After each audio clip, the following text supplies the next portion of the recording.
এই ভিডিওটি মনোযোগ সহকারে শুনুন, তারপর আপনাদের মতামত কমেন্টে জানাবেন।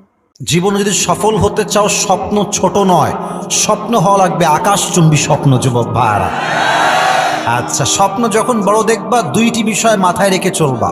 তোমার জীবনের স্বপ্ন যত বড় হবে, তোমার জীবনের ধাক্কা তত বড় হবে। তোমার জীবনের স্বপ্ন যত বড় হবে, বিপদের লেভেল তত বড় হবে। পাকিস্তানের একজন সাবেক প্রেসিডেন্ট ইমরান খান, উনি একটা কথা খুব সুন্দর করে বললেন, আমার খুব হৃদয়ে টাচ করেছে কথাটা। উনি বললেন যে কামিয়াবি কা রাজ ये नहीं है कि तुम अच्छे वक्त को कैसे डील करते हो, কামিয়াবি কা রাজ ये है कि तुम बुरे वक्त को कैसे संभालते हो। এর অর্থ হচ্ছে, ভালো সময় তো ভালো সবাই থাকতে পারে, খারাপ সময় ভালো কয়জন থাকতে পারে? যুবক ভাইরা, আপনার মতামত, আপনার লাইক, আপনার শেয়ার আমাদের কাছে খুবই গুরুত্বপূর্ণ। তাই সঙ্গে থাকুন, সাথে থাকুন, পাশে থাকুন।